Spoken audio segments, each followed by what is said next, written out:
हिना अत्तर आणि गजरा घेऊन स्मशानभूमीत गेल्यानंतर आमच्यासोबत असं काही घडेल वाटलंच नव्हतं। खरंच हिना अत्तरकडे भूत प्रेत आकर्षित होतात का याची माहिती आपण या ब्लॉग मध्ये घेणार आहे। तर कसं काय भूताची पब्लिक, नमस्कार भावांनो, मी साई। आपण आपल्या ब्लॉग मध्ये हॉरर प्लेस एक्सप्लोर करत असतो आणि आपण एक पॅरानॉर्मल इन्व्हेस्टिगेटर सुद्धा आहे। आता खूप दिवसापासून मला एक चॅलेंज असं येत होतं की भावा, हिना अत्तर आणि एक गजरा घेऊन तू स्मशानभूमीत जा, तुला नक्की अनुभव येईल। आता या हिना अत्तर बद्दल मला पण एवढी माहिती नव्हती, पण मी काही लोकांकडनं असं ऐकलंय की हे हिना अत्तर मुस्लिम लोकांच्या मयत मध्ये वापरतात। आता ही गोष्ट किती खरी आहे ते मला तुम्ही कमेंट करून सांगा। आता असले अत्तर तर आपण घरामध्ये ठेवत नाही, त्यासाठी आपण निघालो ते अत्तर घेण्यासाठी। आता हे अत्तर आपल्याला माहिती आहे, आपल्या इथे सोलापूर मध्ये असलेल्या विजापूर बेसला हे सगळे अत्तर भेटतात। आणि राहिली गोष्ट गजऱ्याची, ओहो गजरा।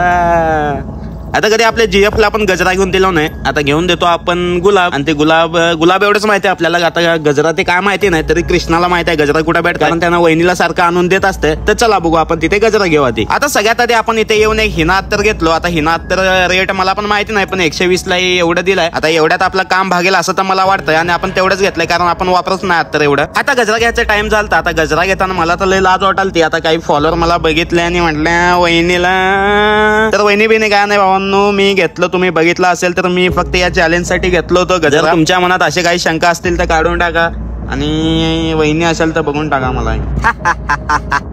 सुंदरी सुंदरी तुझं नाव काय हाय, तुझं गाव काय हाय। आता माझा आवाज ऐकून हे लोक सुद्धा भीतील म्हणून येऊन पोचलो मी ते टपरीला, आणि टपरीला या कुत्र्यांना नाही आपल्या पिल्लूंना आवाज दाखवलो माझं। आता ते सुद्धा खुश झाले, कारण त्यांना माहित आहे खुश झाले की बिस्किट भेटताय। तर पब्लिक हा ब्लॉग खूप मोठा होईल आता याचं तुम्हाला पार्ट 2 बघायचं असेल तर कमेंट मध्ये सांगा। आपण तिथे स्मशानभूमीत गेल्यावर आपल्यासोबत काय काय घडलं व आपल्याला तिथे कोण भेटलं हे तुम्हाला पार्ट 2 मध्ये बघायला भेटणार आहे। तर कमेंट करा पटकन, आणि पार्ट 2 लवकरच अपलोड करतो। जेवढे जास्त कमेंट येतील तेवढं लगेच अपलोड करतो। तर चला भेटू आपल्या पुढच्या ब्लॉग मध्ये।